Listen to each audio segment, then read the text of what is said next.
আসসালামু আলাইকুম সকলকে স্বাগত জানাচ্ছি আমাদের হালকেনস্টাইনের চট্টগ্রাম ইউনিভার্সিটির এই ইউনিটের ক্র্যাশ কোর্সে। আজকে আমরা এই বিশ্ববিদ্যালয়টির ভর্তি পরীক্ষার এই ইউনিটের বাংলা সাবজেক্ট নিয়ে পড়ব। অর্থাৎ তোমরা যারা কিনা ইন্টারমিডিয়েটে সায়েন্স নিয়ে পড়ে এসেছো তারা অনেকেই বাংলার প্রতি প্রচুর অবহেলা দেখাও, উপেক্ষা করে চলে যাও, বা কোনো মতো কারো একটা পরিকল্পনা থাকে যে আমি ইন্টারের বাংলাটা কোনো মতন পার করে দিব, শেষ।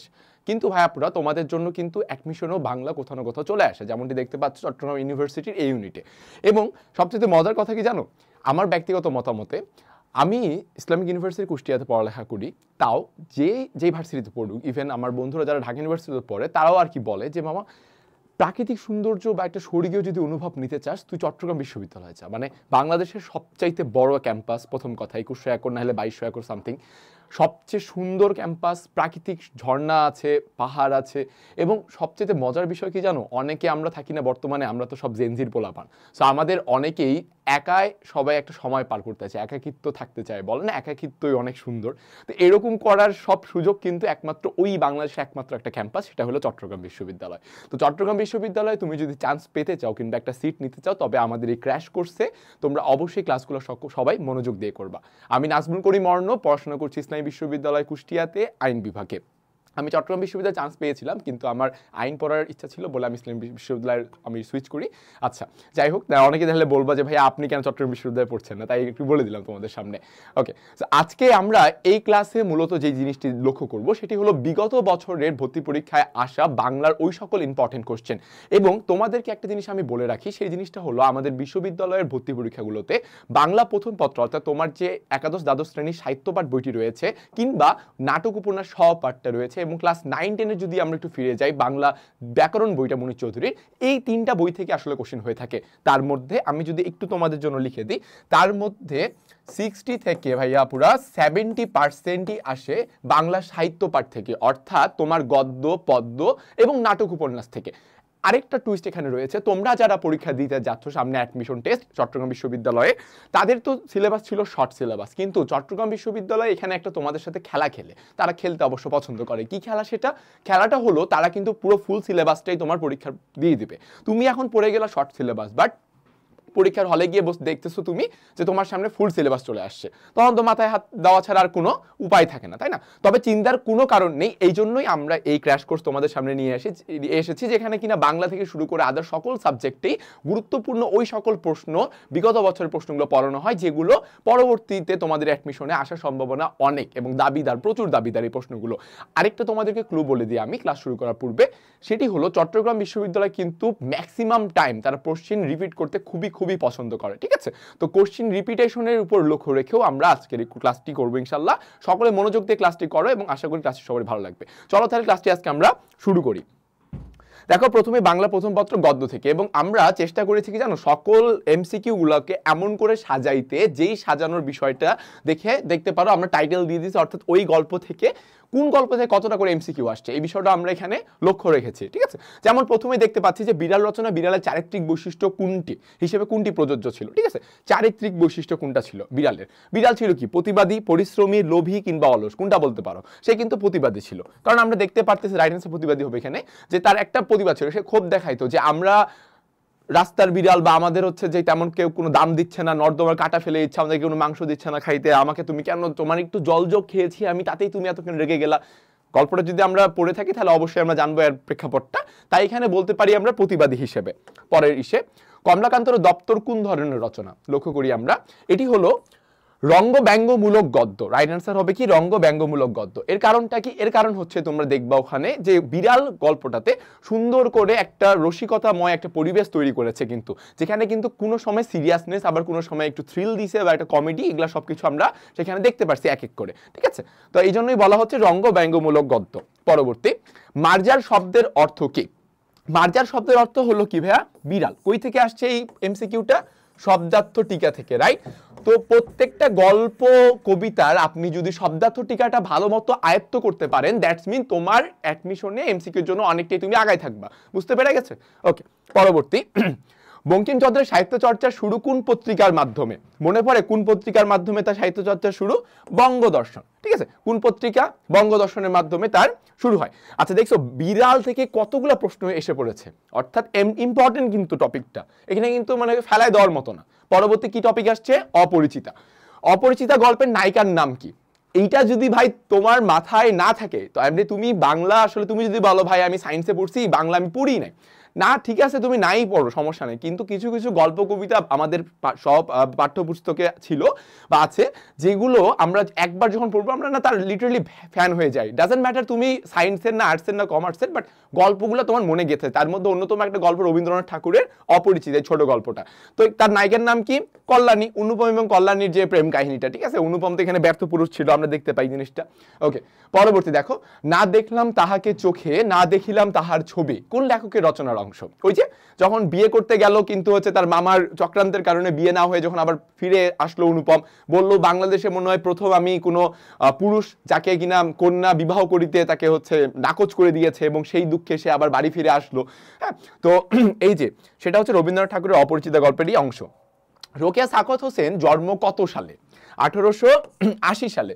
এখানে কিন্তু ওনার একটা ইম্পর্টেন্ট একটা খুবই ইন্টারেস্টিং তথ্য আছে, সেটা হচ্ছে 1880 সালের উনি 9 ডিসেম্বরে উনার জন্ম, আবার 1932 সালের 9 ডিসেম্বরেই উনি মৃত্যুবরণ করেন। অর্থাৎ উনার কিন্তু ভাইয়া জন্ম মাস এবং তারিখ এবং মৃত্যু মাস এবং তারিখ দুইটাই কিন্তু সেম। ঠিক আছে, পয়েন্ট টু বি নোটেড ভাই। অ্যাডমিশনের প্রস্তুতি নিচ্ছ, অ্যাডমিশন ক্যান্ডিডেট হিসেবে আছো, সো এই সময় ফাঁক ফোকর একটা আমাদের দেশে একটা কথা বলে না, আইনের প্রচুর ফাঁক ফোকর আছে। সো তোমাদের এই ফাঁক ফোকরগুলো দেখতে হবে, যেই সাবজেক্টেরই পড়ো না ফাঁক ফোকর দেখতে হবে, অবহেলা করা যাবে না কোনো বিষয়ে। ঠিক আছে, কারণ সব দিক থেকে প্রস্তুত থাকতে হবে, যেখান সেখান থেকে আক্রমণ আসবে ভাই। ওকে, পরবর্তী আহ্বান। আহ্বান গল্পে কোন ভাববস্তু প্রতিফলিত হয়েছে? দেখো দেখি, রক্ষণশীলতা, ধর্মান্ধতা, সাম্প্রদায়িক ভেদাভেদ, নাকি অপসংস্কৃতি, নাকি উদার মানবিকতা? লক্ষ্য করবা আহ্বান গল্পের পাঠ পরিচিতির প্রথম লাইনটাতেই দেওয়া আছে এটি একটি উদার মানবিকতা সম্পর্কের গল্প।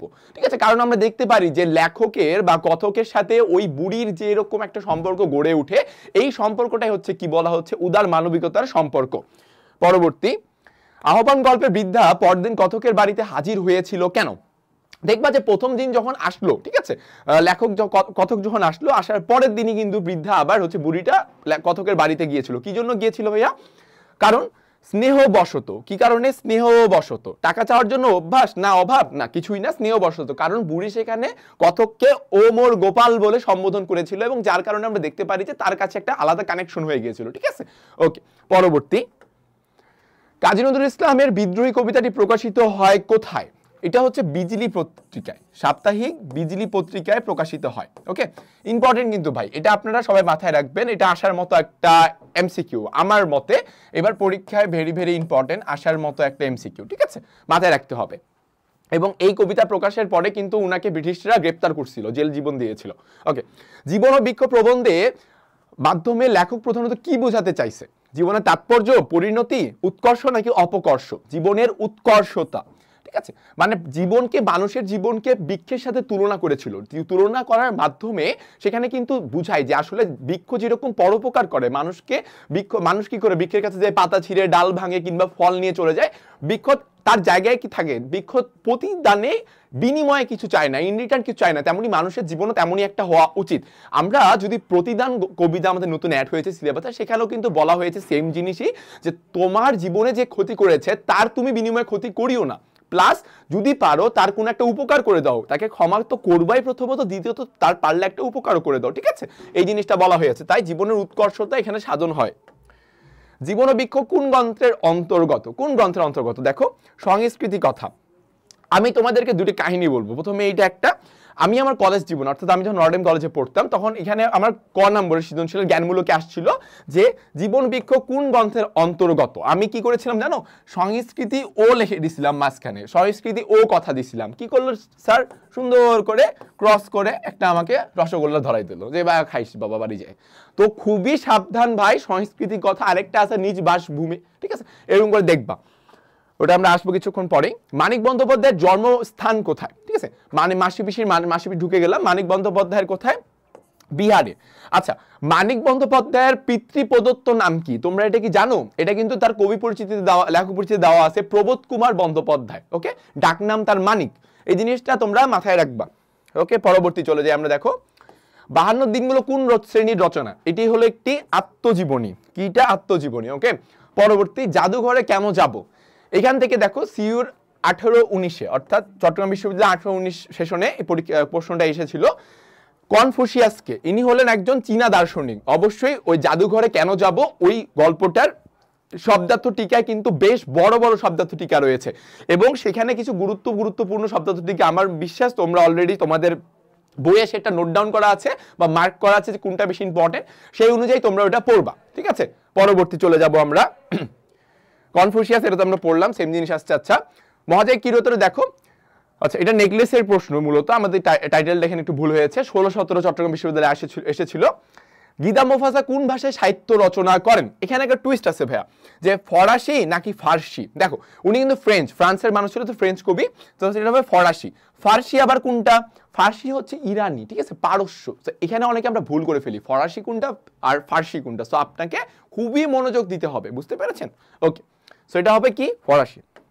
পরবর্তী, নেকলেস গল্পটির ভাববস্তুর সঙ্গে প্রধানত যুক্ত কোনটা যুক্ত? দেখো অহংকারের প্রাবল্য, দাম্ভিকতার পরিণাম, নাকি বিলাসিতার পরিণাম, জীবনের রূঢ় বাস্তবতা, কোনটা? এখানে দুইটা উত্তর দাবিদার রাখে, তবে বিলাসিতার পরিমাণটা বেশি। কারণ দেখো যখন কিনা আমরা দেখতে পাই যে তাদের কিছু ছিল না, ঠিক আছে, কিন্তু তার বান্ধবীর যে জীবন ব্যবস্থা, তার লাইফস্টাইল দেখে প্রচুর কিনা জেলাস ফিল করতো, হ্যাঁ, প্রচুর জ্বলতো, ঈর্ষান্বিত হইতো যে আমার কেন না এটা। পরবর্তীতে তারা প্রচুর চেষ্টা করে হচ্ছে জিনিসটা কি করে, তারা ধার দেনা নিয়ে হচ্ছে যে ওই হাটটা কিনে যখন হাটটা হারায় যায় তখন কিন্তু তাদের প্রচুর বিপদ হয়ে যায়। বিপদ হওয়ার পরে তারা হচ্ছে একদম সিম্পল লাইফ লিড করে, প্রচুর ধার দেনা হয়ে যায়, ঋণ নেয়, তারা আগের বাড়িটা ছেড়ে একটা ছোট্ট একটা ঘরে কুটিরে উঠে, এবং সে নিজে নিজে বাড়ির কাজগুলো করে, এবং কাজগুলো করতে করতে এক সময় তার সৌন্দর্যটা নষ্ট হয়ে যায়, এরকম একটা কিছু। সো এই জিনিসটা হচ্ছে কি বিলাসিতার পরিণাম, যে তোমার ভাইয়া কিছু যদি নাই, একটা কথা আছে না প্রবাদ বাক্যে, যে cut your cloth according to your cloth, ঠিক আছে, cut your coat according to your cloth, অর্থাৎ তোমার যত আয় বুঝে ব্যয় করে এরকম সামর্থ্য যতটুকু আছে ওই অনুযায়ী পা বাড়াও ভাই, আগের দরকার নেই বাড়ানোর, সময় আসবে ভাই। দেখো তো বাংলা প্রথম পত্রের এতক্ষণ আমরা গদ্য পড়েছি, এখন আমরা পদ্য দেখবো। মানে আমরা তোমাদের জন্য যথেষ্ট পরিমাণে বিশ্লেষণ করে, এক্সপ্লেইন করে, বা যদি বলি চিরুনি অভিযান করে আমরা বের করছি যে কোনটা গল্প থেকে কতগুলা প্রশ্ন আসছে, কতবার আসছে, বা কোনটা কবিতা থেকে বেশি আসছে, নাটক, উপন্যাস, ব্যাকরণের পাঠগুলা, সকল কিছু আজকের এই ক্লাসে আমরা পড়বো ইনশাল্লাহ। ওকে, সো আমরা চলে আসি কবিতায়। দেখো বিভীষণের প্রতি মেঘনাদের প্রথম প্রশ্ন, সমন ভবন মানে কি? সমন ভবন মানে হচ্ছে জবালয়, তাই না? যে বলেন না পাঠাবো আহবে সমন ভবনে, মানে হচ্ছে কি যাকে মৃত্যুরই করা হয় ওইটা। ওকে, পরবর্তী আমরা লক্ষ্য করব, স্তাপিলা বিধুরে পাকিস্তান স্তানুর ললাটে, কবিতার লাইন উঠে দিছে সুন্দর করে, এবং এই লাইনগুলা হচ্ছে কি আইকনিক লাইন। তোমাকে কবিতা তুমি বুঝো বা না বুঝো, কিছু কিছু লাইন তোমার মনে গেঁথে যায়, সেই গাঁথে থাকা লাইনগুলো তোমার কিন্তু একদম মস্তিষ্কে চলে যাবে, ওগুলাই আসে ভাই। যেমন স্তাপিলা বিধুরে বিধি স্থানুর ললাটে, ঠিক আছে, অর্থাৎ বিধি মানে কি আকাশের চাঁদ, এবং আমরা জানি যে সনাতন ধর্মের মহাদেব বা শিব, যেটা তাদের হচ্ছে দেবতা রয়েছে, তিনি কিন্তু হচ্ছে চাঁদকে কপালে রাখে, ঠিক আছে, এই জিনিসটা এখানে বলা হচ্ছে। ওকে, পরবর্তী, ঐকতান কবিতায় রবীন্দ্রনাথ নিজেকে কোথাকার কবি বলে উল্লেখ করেছেন? কোথাকার বলো দেখি? পৃথিবীর। কবিতার লাইন খুবই ইম্পর্টেন্ট, কবিতার লাইন খুবই ইম্পর্টেন্ট, আমি তোমাদেরকে বলে দিচ্ছি ভাই, কবিতার লাইন, ঠিক আছে, মোস্ট ইম্পর্টেন্ট, এটা আপনার একদমই মাথায় রাখতে হবে। এর কারণ কি জানেন? দেখেন এখানে কিন্তু পৃথিবীর, বিশ্বের দুইটাই তো সেম মিনিং বহন করে, রাইট? সো কোনটা দেওয়া যাবে? কবিতায় দেখবা যে আমি পৃথিবীর কবি, যার যত কণ্ঠে উঠে ধ্বনি, ঠিক আছে, এই জিনিসটা সরাসরি কবিতার লাইনে দেওয়া আছে পৃথিবীর। পরবর্তী চলে যাচ্ছি আমরা, রবীন্দ্রনাথ ঠাকুর মনুষ্যত্বের প্রতীক করতে চেয়েছেন কাকে? হ্যাঁ, জীবন বৃক্ষ কবিতায় কাজী মোতাহার হোসেন চেয়েছিলেন বৃক্ষকে মনুষ্যত্বের প্রতীক হিসেবে গঠন করতে, অপরপক্ষে রবীন্দ্রনাথ চেয়েছেন মানুষের জীবনকে নদীর সাথে তুলনা করতে। পাঠ পরিচিতিতে আসছে জিনিসটা, মাথায় রাখবা। পরবর্তী, সাম্যবাদী কাজী নজরুল ইসলামের রচনা নয় কোনটা? দেখো দেখি কোনটা নয়, প্রলয় উল্লাস, সন্ধ্যা, মরুভাস্কর, নাকি আমি অনাহারী? অবশ্যই আমি অনাহারী হবে। আচ্ছা তোমাদেরকে একটা সুন্দর করে বলে দেই আমি, রবি ঠাকুর এবং নজরুল, রবি ঠাকুর এবং নজরুল এই দুই ব্যক্তির জীবন কাহিনীটা ঠোঁটে রাখবেন ভাই, যেহেতু আপনাদের বাংলা আসে পরীক্ষা অ্যাডমিশনে, ঠোঁটে রাখবেন, কারণ এখান থেকে প্রশ্ন ভালোই আসে, ঠিক আছে। পরবর্তী দেখবো আমি, এই পৃথিবীতে এক স্থান আছে, কবিতায় সংকুচিল কিসের মতো হাওয়ায় চঞ্চল। ঠিক আছে, বলো দেখি। পানের বনের মতো। পানের গরজ তোমরা কেউ দেখেছো ভাই আপুরা? পানের গরজ তোমরা যদি কেউ দেখে থাকো তাহলে অবশ্যই তোমরা রিলেট করতে পারবা যে সেগুলো হালকা যদি হাওয়ার দোলা পায় তাহলে কিন্তু খুবই জোরে নড়ে। ঠিক আছে, এই বিষয়টা এখানে বলা হচ্ছে। পরবর্তী, সেই অস্ত্র কবিতাটি কোন কাব্যগ্রন্থ থেকে সংকলিত হয়েছে? বিদীর্ণ দর্পণে মুখ, পাঠ পরিচিতি দেওয়া আছে, প্রথম লাইনেই দেওয়া আছে এই কথাটা। ঠিক আছে, বিদীর্ণ দর্পণে মুখ। পরবর্তী, 18 বছর বয়সে কবিতাটি কোন ছন্দে রচিত? 18 বছর বয়স, দেখো কোন ছন্দে? মাত্রাবৃত্ত ছন্দে। ঠিক আছে, পাঠ পরিচিতির শেষ লাইনে দেওয়া আছে। বাই দ্য ওয়ে, কোন কবিতা কোন ছন্দে রচিত এটাও একটা অন্যতম গুরুত্বপূর্ণ প্রশ্ন, আপনার মাথায় রাখতে হবে। এগুলা আপনাকে একদম আয়ত্তে আনতে হবে যে আমি কিংবদন্তির কথা বলছি, এটা হচ্ছে গদ্যবৃত্ত ছন্দে, কিংবা 18 বছর বয়স হলো মাত্রাবৃত্ত ছন্দে। ঠিক আছে, কোনটা হচ্ছে বিভীষণপতি মেঘনাদ অমৃতাক্ষর ছন্দে। তো এইগুলো আপনাকে মাথায় রাখতে হবে যে কোনটা কোন ছন্দে রচিত। ওকে, পরবর্তী চলে যাব আমরা। ফেব্রুয়ারি 1969 কবিতাটির কবি শামসুর রহমানের কোন কাব্যগ্রন্থ থেকে চয়ন করা হয়েছে? ঠিক আছে, এটা চট্টগ্রামে 16-17তে আসছিল। নিজ বাসভূমে। এই যে আমি একটা বলছিলাম না কিছুক্ষণ আগে, সংস্কৃত কথা ভুল করেছিলাম। এখানে আরেকটা বিষয় আছে যে নিজ বাসভূমে, এখানে আমি ভুল করে না, আমার কলেজের পরীক্ষা আমি কি করেছিলাম, নিজ বাসভূমে লিখে দিয়েছি ভাই। ঠিক আছে, আমি কি করছি ভাই, আমি তো ছোট বাচ্চা সরল মনে খালি রস্বইকার যুক্ত করে দিছি। এইটার জন্য আমার ভাই আরেকটা রসগোল্লা ধরাই দিছিল যে কেন ভাই তুমি এটা কেন করবা, এরকম একটা অবস্থা। সো বি কেয়ারফুল, আপনি যাই করেন না কেন খুবই বি কেয়ারফুল ভাবে করবেন। এখানে আরেকটা পয়েন্ট টু বি নোটেড, সেটা হলো ফেব্রুয়ারি 1969 কবিতার কবির নামটা রহমান না রাহমান। ঠিক আছে, রয়কারের আকার আছে, এটা খুবই মাথায় রাখবেন। পরবর্তী চলে যাব আমরা। কবি শামসুর রহমানের জন্মস্থান কোথায়? জন্মস্থান হলো উনার ঢাকায়, কবি পরিচিতির প্রথম লাইনে দেওয়া আছে।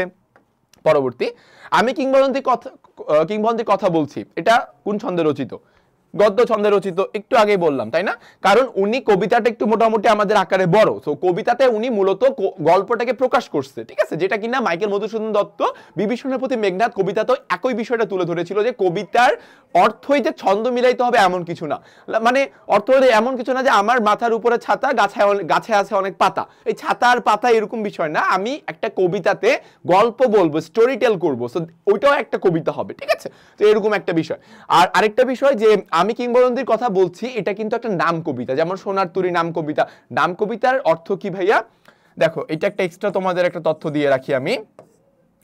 নাম কবিতা বলা হচ্ছে এর মূল কারণ হলো এই যে কবিতাগুলা যেই কাব্যগ্রন্থ থেকে বা যেখান থেকে নেওয়া হয়, অর্থাৎ যেটা সোর্স, যেখান থেকে নেওয়া হয়, যেটা সোর্স, ওই সোর্সের নামও হচ্ছে আমি কিংবদন্তির কথা বলছি, অর্থাৎ কবিতার নাম আর ওই সোর্সের নাম সেম হওয়ার কারণে এগুলোকে বলা হয় নাম কবিতা। মাথায় থাকবে বিষয়টা।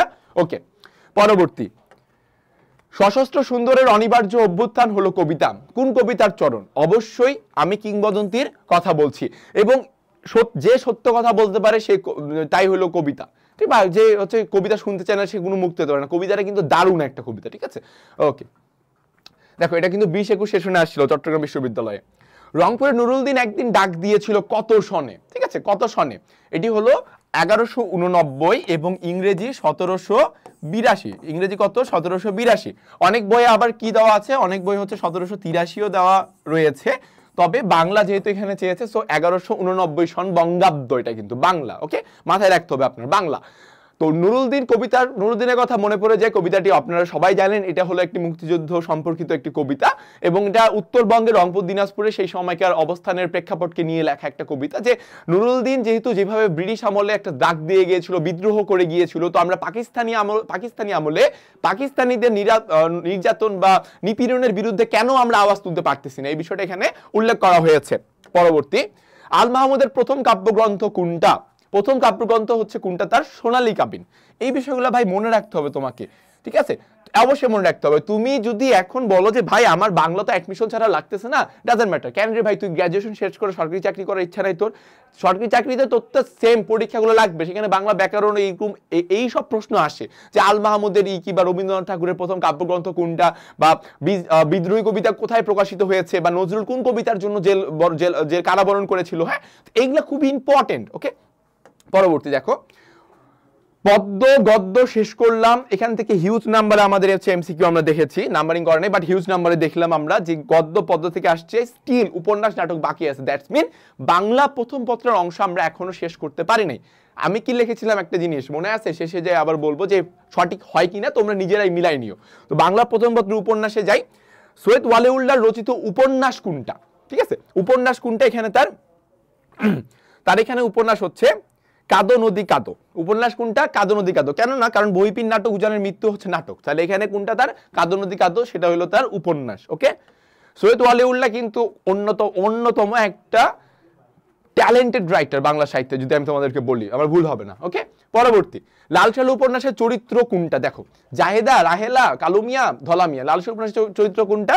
ধলামিয়া, তানু বিবির ভাই ছিল ধলামিয়া, ঠিক আছে, যে কিনা মজিদকে ঘুষ দেওয়ার প্রস্তাব দিছিল। মনে পড়ে চরিত্রগুলো? ওখানে তো একটা বড় একটা তোমার উপন্যাসটা, তো আমরা এইভাবে মনে রাখবো। এবং আমি তোমাদের একটা কথা বলি, উপন্যাস এবং নাটকে ভালো করার অন্যতম হচ্ছে একটা সহজ উপায় হলো সেগুলো চরিত্রগুলোকে আগে ভাগ করে নিবা, ঠিক আছে? যেমন নাটকের কয়টা অঙ্ক, কয়টা দৃশ্য, এগুলো ভাগ করে নিবা, পরবর্তীতে এগুলো দেখবা, ঠিক আছে? পরবর্তী চলে যাই প্রশ্নে আমরা। মোহাম্মদনগর গ্রামটি মতিগঞ্জ সড়কের কোন দিকে? 20-21 সেশনে আসছে প্রশ্নটা, উত্তর দিকে। কোন দিকে? উত্তর দিকে। কারণ আমরা দেখবো যে যখন মজিদ আসে হচ্ছে কি করলো, উত্তর দিকে তাকাইলো, তাকায় হচ্ছে হাত এভাবে উঠাইলো। ওকে, লাল সালু উপন্যাসের উপরে কিন্তু একটা মুভি আছে, আপনারা কি মুভিটা দেখছেন? মুভিটা আমার বিশ্বাস আপনারা অলরেডি দেখে ফেলেছেন আপনাদের ইন্টার লাইফে, বিকজ এই লাল সালু উপন্যাসে কেউ যদি ভালো করতে চায় তাহলে সবার আগে সবাই যাকে সাজেস্ট করে যে just watch the movie, watch that movie. মুভিটা দেখলে আপনাদের অনেকটাই ক্লিয়ার হয়ে যাবে। ওকে, ইউটিউবে রয়েছে, মুভিটা দেখতে পারেন চাইলে। তারপরে চলে আসছি বাংলা প্রথম পত্র নাটকের ক্ষেত্রে। এখনো কিন্তু বাংলা প্রথম পত্রে স্টিল আমরা স্টাক আছি। ওকে, পরবর্তী চলে যাই আমরা নাটকে। সততার চেয়ে অর্থকে অধিকতর মূল্যবান মনে করেন কোন চরিত্র? সিরাজউদ্দৌলা নাটকে উমিচাঁদ, যেই ভদ্রলোক কি বলেছিল যে ভগবান অর্থ হচ্ছে আমার কি, ভগবান হচ্ছে বড়, ঠিক আছে, বড় ভগবান। হ্যাঁ, এখন তুমি বলবা মাঝে মাঝে ফেসবুকে মিম দেয় না যে bro was other path in another path but he was right. এটাই যে এখন তো টাকা ছাড়া কিছু নাই, অর্থই তো সবচেয়ে জীবন, ঠিক আছে? অর্থ হলো জীবন, অর্থ হলো মরণ, এরকম একটা বিষয়। সে অমিচাঁদ এই বিষয়টাকে দেখতো যে সততার চাইতে অর্থকে বেশি মূল্যবান, ডাজেন্ট ম্যাটার কই থেকে টাকা আসে, মেন কথা টাকা আসতেছে ভাই, এটা হচ্ছে মেন জিনিস। ওকে, পরবর্তী দেখি। সিরাজউদ্দৌলা নাটকের প্রধান গুপ্তচরের নাম কি? একজন খুবই বিশ্বস্ত গুপ্তচর ছিল, তার নাম হলো নারায়ণ সিং। এই ভদ্রলোক সিরাজউদ্দৌলার নবাবের সবচেয়ে বিশ্বস্ত প্রধান গুপ্তচর ছিল, ঠিক আছে, হেড এজেন্ট যেটাকে বলবো, বা চিফ এজেন্ট। ওকে, সো সিইউ 1920 সেশনে এই প্রশ্নটা আমরা দেখতে পাচ্ছি এসেছিল। সিরাজউদ্দৌলা নাটকের প্রথম অঙ্কর প্রথম দৃশ্যের স্থানটা কোনটা? ফোর্ট উইলিয়াম দুর্গ। ফোর্ট উইলিয়াম দুর্গ আমরা দেখবো, ক্লেটন থেকে শুরু করে, ক্লেটনের প্রথম কথাটা শুরু করে, ডায়লগটাও চরিত্র থেকে। সো এইটাও মাথায় রাখতে হবে, প্রথম স্থানটা কোথায়, প্রথম ডায়লগটা কার, খুবই গুরুত্বপূর্ণ অংশ কিন্তু এগুলো। আচ্ছা, পরবর্তী চলে যাবো এবার আমরা। দেখো, কোনটি সৈয়দ ওয়ালিউল্লাহর নাটক নয়? কোনটা তার নাটক নয়? লক্ষ্য করি আমরা। তরঙ্গভঙ্গ, বহিবীর, উজানে মৃত্যু, নাকি চাঁদের অমাবস্যা? চাঁদের অমাবস্যা এটা হলো একটা উপন্যাস, তাহলে এটাই তার নাটক না, ঠিক আছে? চাঁদের অমাবস্যা হলো উপন্যাস, এটা তার নাটক না, বাকি তিনটা হচ্ছে তার নাটক। বোঝা গেছে কথাটা? পরবর্তী দেখো, বাংলা দ্বিতীয় পত্রতে চলে আসছি এখন আমরা। তাহলে তোমরা নিজেরাই আমাকে একটা কথা বলো যে বাংলা প্রথম পত্র গদ্য, পদ্য, নাটক, উপন্যাস, চারটা টপিক থেকে কতগুলো প্রশ্ন তুমি পাইলা, রাইট? এই প্রশ্নগুলো তোমাকে কতটা পুস্ট আপ করবে, বুস্ট আপ করবে তোমার অ্যাডমিশনে, তোমার একটা পজিশনকে আগায় নেওয়ার জন্য, যে তুমি একটা ভালো রেজাল্ট করতে চাচ্ছ। তোমার ভালো রেজাল্টের জন্য কিন্তু বাংলা প্রথম পত্র অ্যাটলিস্ট অনেক অবদান রাখে, তুমি যদি ভালো মতো বাংলা প্রথম পত্রটা পড়ে নিতে পারো। ওকে, আচ্ছা, তো বাংলা দ্বিতীয় পত্রে ঢুকে যাই আমরা। প্রথমে আসছে সন্ধি বিচ্ছেদ প্রশ্ন আমরা দেখতে পাচ্ছি। দুর্নীতি শব্দের সন্ধি বিচ্ছেদ কোনটা? দুর্নীতির ক্ষেত্রে দুর্যোগ নীতি, রস্যুকার, আপনারা মাথায় রাখবেন ভাই আপুরা, রস্যুকার, দীর্ঘকার না কিন্তু, ওকে, এটা না, রস্যুকার, রাইট। ওকে, পরবর্তী, অঙ্কুরোদ্গম এই সন্ধি বিচ্ছেদ কোনটা? এটা চট্টগ্রাম ইউনিভার্সিটি 1819 সালে এসেছিল। অঙ্কুর যোগ উদ্গম কোনটা? অঙ্কুর যোগ উদ্গম। ওকে, আচ্ছা, সন্ধি এবং সমাস দুইটার মধ্যে কিন্তু অনেকে হচ্ছে কি কনফিউজড হয়ে যায়, যে সবাই ভাবে যে দুইটার মনে মিনিং সেম, বাট না ভাইয়া। সন্ধি হচ্ছে ধ্বনির মিলন। সন্ধির অর্থ কি? সন্ধির অর্থ হচ্ছে ধ্বনির মিলন, ঠিক আছে? এটাকে কি বলা হচ্ছে আমাদের? সন্ধি। এবং সমাস অর্থ কি? সমাস অর্থ হইল পদের সংক্ষেপণ, অর্থাৎ আমি একটা বড় বাক্যকে, ব্যাস বাক্যকে আমি ওটা ছোট করতেছি, ঠিক আছে? যেমন সিংহ চিহ্নিত আসন, এটাকে আমি সংক্ষেপে করে দিলাম সিংহাসন, এরকম। তো একটা হলো পদের সংক্ষেপণ, আরেকটা হলো ধ্বনির মিলন। এটা একটু পার্থক্যটা আপনারা একটু মাথায় রাখবেন। পরবর্তী চলে যাব আমরা, কোনটি খাঁটি বাংলা শব্দ নয়? শব্দ সম্ভারের প্রশ্ন, ইয়েস, হ্যাঁ, ওটার চট্টগ্রাম ইউনিভার্সিটি 15 সালেতে এসেছিল বিষয়টা। লড়াই, ঢাক, ঢোল, ঢেকি, এগুলা খাঁটি বাংলা শব্দ, লড়াই হচ্ছে খাঁটি বাংলা শব্দ না। পরবর্তী, ডক্টর মোহাম্মদ শহীদুল্লাহ কোন শতাব্দীতে তার মতে বাংলা ভাষার উন্মেষ ঘটেছিল? কোন শতাব্দী? উনার মতে 7ম শতাব্দীতে, ঠিক আছে? এগুলো আপনারা কিছু আনকমন বা ইউনিক টাইপের এমসিকিউ চলেই আসে, সো প্যানিক হওয়ার কোনো দরকার নেই, টেনশন হওয়ার কোনো দরকার নেই। যেগুলা আসার কথা সেগুলো হচ্ছে প্রিভিয়াস ইয়ার থেকে টানে, মনোযোগ দিয়ে ক্লাসটি করেন, ইনশাআল্লাহ এখান থেকে আপনারা কমন পাবেন। পরবর্তী, ড্রামা শব্দটি কোন ভাষা থেকে এসেছে? ড্রামা, ড্রামা তো দেখে মনে হচ্ছে যে ইংলিশ আসবে না, কিন্তু না ভাইয়া, ইংলিশ না, এটা হচ্ছে গ্রিক শব্দ। কোন শব্দ থেকে আসছে? গ্রিক শব্দ, ইংলিশ থেকে এটা আসে নাই। সো ড্রামা শব্দটা আসছে গ্রিক থেকে। মাথায় থাকবে এখন থেকে এটা, যে কোথাও কাগজ ড্রামা শব্দটা ইউজ করো, তাহলে সাপোজ কেউ যদি তোমাকে বলে কথার কথা যে এত ড্রামা করিস কেন তুই, পাল্টা কাউন্টার দিলাম, ড্রামা খুব বললি না, আচ্ছা বলতো ড্রামা শব্দটা কোন শব্দ থেকে আসছে? কট খাই যাবে কিন্তু ওখানে যদি না জানে থাকে। ওকে, সো তোমরা ক্লাস করতেছো, মনোযোগ দিয়ে করো, তোমরা বুঝতে পারবা। পরবর্তী চলে আসি আমরা, সমার্থক বিপরীত শব্দ গন্ডুস। গন্ডুস শব্দের অর্থ কি? গন্ডুস, গন্ডুস শব্দের অর্থ হলো এক মুখ জল, ঠিক আছে? গন্ডুস জল, গন্ডুস পরিমাণ জল, এরকম শুনেছো না কথাগুলা? সো গন্ডুস অর্থ হলো এক মুখ জল। পরবর্তী, চক্ষুষ মানের বিপরীত শব্দ কি? চক্ষুষ মান হচ্ছে যার কিনা দৃষ্টি শক্তি আছে, যে আমি চোখে দেখা পাচ্ছি, তাহলে এর বিপরীত শব্দ কি হবে ভাইয়া? অন্ধ, অদৃশ্য হবে না, অনুজ্জ্বল, অবনমিত, নাকি অন্ধকার? না, অন্ধ, যার কোনো চোখের জ্যোতিই নাই, দৃষ্টি শক্তি নাই। ওকে, চট্টগ্রাম ইউনিভার্সিটি 1617 এসেছিল এটা। পরবর্তী চলে গেলাম আমরা উপসর্গে। নিখুঁত শব্দের নি উপসর্গটি কোন প্রকারের? এটা হলো সংস্কৃত। ওকে, সংস্কৃত। আচ্ছা, আমরা কি জানি যে একটা 4টা উপসর্গ আছে, যে উপসর্গগুলো হচ্ছে বাংলা এবং সংস্কৃত দুটাতেই থাকে? আশুবিনি, কোনগুলো? আশুবিনি। এই 4টা উপসর্গ কমন। ওকে, এটা কেন লিখে দিলাম? কারণ প্রশ্ন আসলে এরকম থেকে আসে, কিংবা আরেকটা প্রশ্ন এসে থাকে ভাইয়া, যে ধরো সাপোজ নিমরাজি, এখানে বলবে নিমরাজির মধ্যে নিম এটা কোন অর্থে ব্যবহৃত হয়েছে, তো ওই উপসর্গ 9-10 বইটা সুন্দর করে বের করবেন, বের করে দেখবেন যে অর্থগুলো আছে, একটা চোখ বুলাই নেবেন, ঠিক আছে? নাহলে কিন্তু আপনার প্যারা হয়ে যাবে যে উপসর্গ কয় প্রকার, মাথায় হাত পারি না, নিমরাজি নিম অর্থ কি, মাথায় হাত পারি না। সো কথাগুলা মাথায় রাখেন অ্যাডমিশন টেস্টের আগে আগে। প্রত্যয়ের মূল কাজ কি? প্রত্যয় চলে আসলাম, প্রত্যয়ের মূল কাজ কি? নতুন শব্দ গঠন করা। দেখো, প্রত্যয়ের মূল শব্দ কাজ হচ্ছে নতুন শব্দ গঠন করা। প্রত্যয় কত প্রকার? 2 প্রকার, মৌলিক আর একটা হচ্ছে সাধিত, রাইট? সো সাধিত কি? গঠন করতেছি আমরা নতুন ভাবে, তো একটা শব্দের সাথে যদি আমরা আকার, ইকার, উকার যোগ করে দিই, অর্থাৎ মৌলিক যে শব্দগুলো, এগুলো যোগ করলে কিন্তু নতুন শব্দ গঠন করতে পারতেছি। অর্থাৎ প্রত্যয়ের মূল কাজই হইল নতুন শব্দ গঠন করা। পরবর্তী, ভিখারি শব্দটির সঠিক প্রকৃতি প্রত্যয় কি? সঠিক প্রকৃতি প্রত্যয় হলো ভিক যোগ আরি। খুব ইম্পর্টেন্ট, খুবই মনোযোগ সহকারে দেখবেন, হ্রস্বইকার, দীর্ঘইকার কিন্তু না, কিংবা ক না, খ হবে উত্তরে। ওকে, সো খুবই মনোযোগ দিয়ে দেখবেন, ভিক যোগ আরি, ভিখারি। পরবর্তী, বাংলা বাক্যে ক্রিয়াপদ সাধারণত কোথায় বসে? কোথায় বসে বাংলা বাক্যে ক্রিয়াপদ? বাক্যের শেষে, বাক্যের শেষে ক্রিয়াপদ বসে সাধারণত, এটা আমাদেরকে মাথায় রেখে চলতে হবে। ওকে, পরবর্তী, মাথা খাওয়া অর্থ কি? দেখো, মাথা খাওয়া অর্থ হচ্ছে কি, যে তুমি একটা মানুষের মাথা খাইতেছো চাকু টাকু দিয়ে না, মাথা বল নাই তুই মাথা খাইতেছো, বেশি কথা বলছিস, চুপ থাক। এইটার অর্থ হচ্ছে মাথা খাওয়া মানে বিরক্ত হওয়া, ঠিক আছে? বিরক্ত করা। ওকে, কেউ ভাবে বলিও না যে ভাই আপনি ক্লাস আমাদের মাথা খাচ্ছেন, আসলে দেখো মাথা না, মাথায় ঢুকাইতেছি তোমাদের জিনিস, ঠিক আছে? মজা ছিল, জোকস। ওকে, সো কোনটি বাগধারা কি আসে? দেখো, কোনটি বাগধারা, এটির অর্থ হচ্ছে আমরা দেখতে পাচ্ছি কিং কর্তব্য বিমূঢ়, অহরাত্র, নাকি ভব নদী, নাকি ননির পুতুল? নিজেরাই বলো কোনটা উত্তর হবে এটা। নিশ্চয়ই তোমরা এখনো মনে উত্তরটা বের করে নিয়েছো, খুবই ইজি, ননির পুতুল। এর মানে কি হচ্ছে? এর মানে হচ্ছে যারা আলালের ঘরে দুলাল টাইপের, যারা কর্ম করতে চায় না, ঠিক আছে? অলস, যারা অলস প্রকৃতির মানুষ, ননির পুতুল। বা সফট বয়, যে হালকা পিঞ্চ করছে, লেগেছে আমার, আমি ভারী উঠাতে পারছি না, এরকম মানুষ, ঠিক আছে? এরকম ছেলে মানুষ ননির পুতুল বলা হচ্ছে। ওকে, পরবর্তী চলে যাব আমরা, কোন বানানটি সঠিক? দেখেন, কৃপণতা, মূর্ধন্য নাই, আছে তোর বাদ। সমীচীন, দুইটাই দীর্ঘিকার হবে, ময়ে দীর্ঘিকার, চয় দীর্ঘিকার, এটা আছে নাই। উজ্জ্বলতা, ব আছে নাই, তাহলে প্রজ্জ্বল, প্রজ্জ্বল এটা সঠিক হবে। এখানে যদি আমি দন্তার ন লাগাই, প্রজ্জ্বলন হবে, রাইট? সো প্রজ্জ্বল আছে, সো এটাই হচ্ছে আমাদের সঠিক উত্তর। অলরাইট, সো এটা হচ্ছে আমাদের সঠিক উত্তর, প্রজ্জ্বল। ওকে, পরবর্তী দেখো, কোন বাক্যটি শুদ্ধ? দেখেন, ক্ষমতা একটি মহান গুণ, মহৎ গুণ হইতো, সব মাছগুলোর দাম কত? সব মাছগুলোর দাম কত? That's it. 10-এর লাঠি 1-এর বোঝা, আমি সন্তোষ হইলাম না, আমি সন্তুষ্ট হইলাম, রাইট? সো এখানে সঠিক হচ্ছে আমাদের 10-এর লাঠি 1-এর বোঝা। এটা হচ্ছে আমাদের প্রবাদ বাক্য, এটাই হলো আমাদের এখানে সঠিক উত্তর, মাথায় থাকবে। ঠিক আছে, এটা 21-22-এ আসছে, খুব রিসেন্টলি আসছে।